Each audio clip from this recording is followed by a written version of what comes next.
we had some local news with the Holiday Bowl. And no better man to come on the air when we have local big-time event news than the CEO of Sports San Diego, Mark Neville. Mark joins us on the Braden Surprenant Show. What's going on, Mark?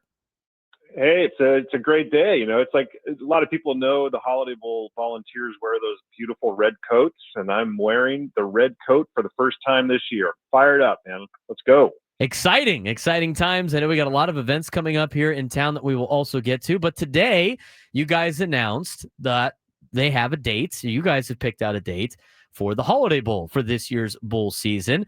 It's going to be in January, different than it usually is in December.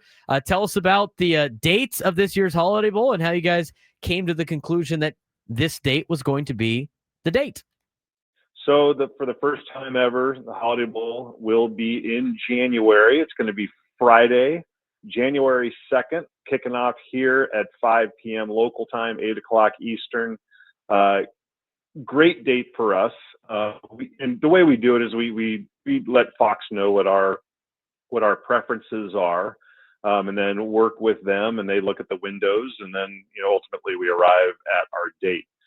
This was our first choice, and the reason for it is we exist to drive tourism, right? The Holiday Bowl's been around since 1978. It started to drive tourism to San Diego using the bowl game as the platform. It's done an amazing job. It fills the slowest tourism week of the year.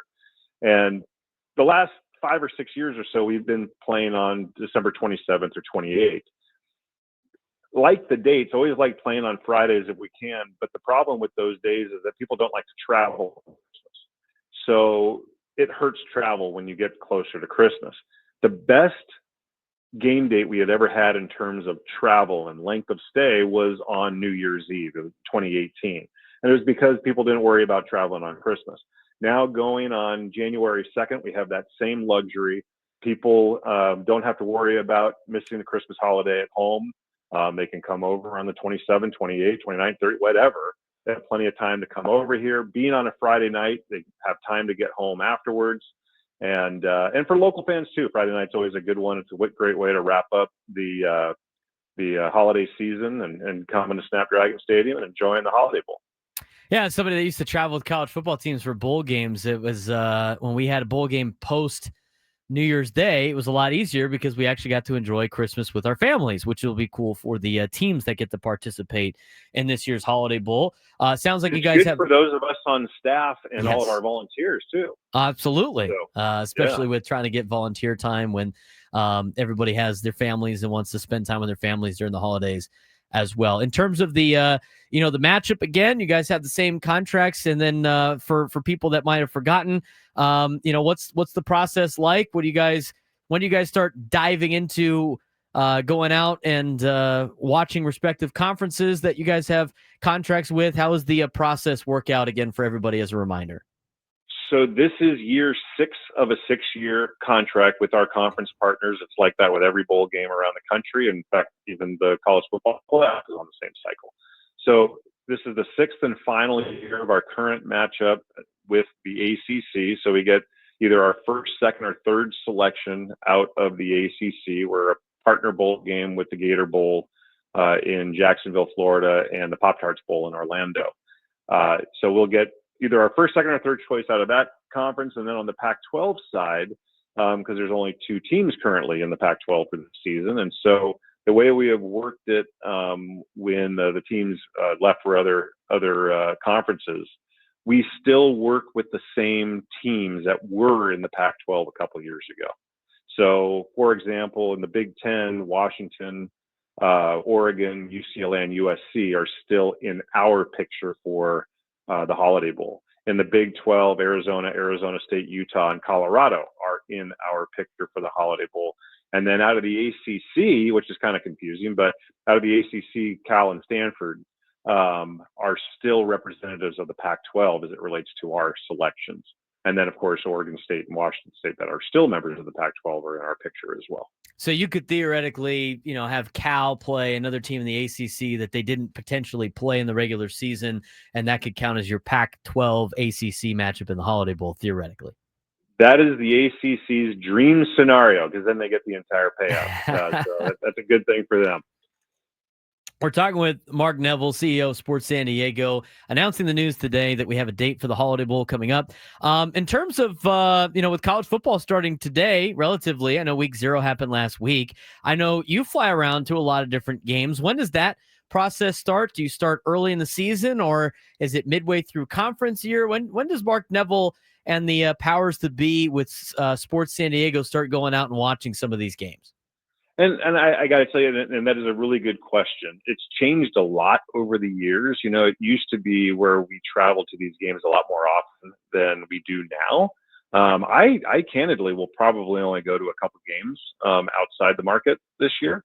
I know for a fact I'll be in Charlotte for the ACC championship game. I've done that. That's where I've worked on my end the selections for the Holiday Bowl each year for the last 5 years. But we don't travel to as many games as you might think. We don't really have to do that. We can do it. The phone is amazing and television is amazing. It's like we have a pretty good sense of it. When we start to travel is when we narrow it down to the teams that are in our picture. And then at that point, when we go to a game, it's more to pin down on what their marketing programs are for the bowl game and things like that. So we're really not going just to go watch a football game. When we travel to games now, it's more of a trip to make sure that they're maximizing the travel for San Diego.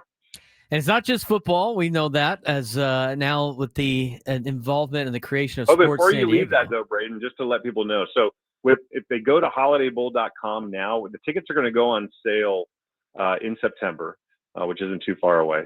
And but if they go to our website, holidaybowl.com, a pop-up will go there. They can put their name and email address in there. So when tickets are going on sale, they'll actually get to be included in the pre-sale, so they can get the best seats for it. It's an important event for our community, with Sports San Diego, and it sounds like you're going to get into that a little bit. The Holiday Bowl has been our anchor event for 47 years now. And it's an important event for San Diego. It's put on largely, for the most part. There's only a few of us that get paid to do this by volunteers like yourself. And we hope that the whole community will enjoy it. We have hundreds of people, if not more than thousands of people, that have come to every single game since 1978, regardless of who's playing in the game, because it's an event. It's something that's regardless of if you have a team in it or not. The whole experience at a Holiday Bowl game is second to none, and encourage the community to enjoy it. So you said tickets will be on sale in September, but you could do the pre-sale now? You can sign up to get access to the pre-sale, which will be, I think it's going to be in the middle of September. Perfect. That's good to know. Good information to pass along. We're talking with Mark Neville, CEO of Sports San Diego. A lot of events coming up in the fall, Mark. Obviously, the Rady Children's Basketball Tournament is another big headliner, but if I'm not mistaken, the next event or one of the next events coming up is on September 20th, where you guys are hosting a bocce ball tournament. We are. In fact, we got a few events. We have our golf tournament September 8th. We're doing our Sports San Diego Paddle Out for Life, which honors folks who are no longer with us, but they donated their organs and tissue to people who passed away or who need it. That's at La Jolla Shores on September 14th, Sunday, September 14th in the morning. And then, as you mentioned, September 20th, we're bringing back our bocce ball tournament. That was really popular back in the day. We shut it down right before COVID or during COVID. We're bringing it back. Great event. And I'll be down at Liberty Station. You don't need any skill at all. None. Zero. All you need to do is be able to throw a ball a few feet and have a drink in your hand. Are there still signups available for that? Yes, and encourage everybody to go to sportssandiego.org. Sports plural, sandiego.org, and you see all of those events and more. You got the Rady Children's Invitational coming up over Thanksgiving, and that's selling really well. I anticipate that will sell out pretty soon with Florida, Providence, TCU in Wisconsin, the national champions, going to be up at USD's Jenny Craig Pavilion. The Brady Children's Invitational, awesome event. You can access that one at sportssandiego.org as well. And then a lot of events that we help to secure. Of course, big news lately was the NASCAR race that's coming to town next June. But we also have the USA Pickleball National Championships coming here. We got 3,000 pickleballers coming to San Diego, going to the Barnes Tennis Center in November, which will be an awesome event. Obviously, I mean, this kind of started as the Holiday Bowl, and that's been the big anchor. And Sports San Diego was kind of recently developed, and you've been a part of it now since its beginning. As you've now gone through a couple of years of this, and the events continue to grow, and you guys continue to bring in more things. Has Sports San Diego turned into what you hoped it would have turned into when you guys kind of started this process of doing more than just one big football game? If you would have told me 3 years ago that we would have brought Manchester United to San Diego twice, New Zealand All Blacks, secured a NASCAR race, scores of youth events that have been in town, I would have been, I would have thought you were smoking something. It has exceeded my expectations. The hardest part, it's not, it's not the easiest. San Diego's not the easiest place to do it. We don't have the venues that a lot of our competing markets have, like in Las Vegas and Phoenix and Los Angeles. And revenue streams aren't like they are in Texas and other places where, they're throwing money at these big events. That doesn't happen here. So we got to do our best. We sell San Diego as the year-round premier destination, and with the exception of today, the blue skies and everything like that. I think we're punching above our weight class. I'm really proud of what our team has been able to do in a very short period of time. We went from driving 20,000 or so room nights a year with just the Holiday Bowl to last year we did 150,000 room nights. We want to get it up to 250,000 room nights because that's important. Because what that does, it drives tax revenues for the city. It supports jobs. And does a lot of work and a lot of great things for our community. So it's important. Of course, the Holiday Bowl is our anchor event. It has been since 1978. It's the one where we need the most support from the community. So hopefully, with these, even coming to the game, buying a ticket to the game, it goes a long way towards helping us sustain what we're doing for the community. It's because of the Holiday Bowl that we are able to bring NASCAR to San Diego. It's the way we were able to bring the New Zealand All Blacks to San Diego.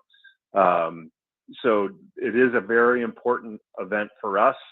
And so hopefully all your listeners will be going to holidaybowl.com and signing up for those tickets.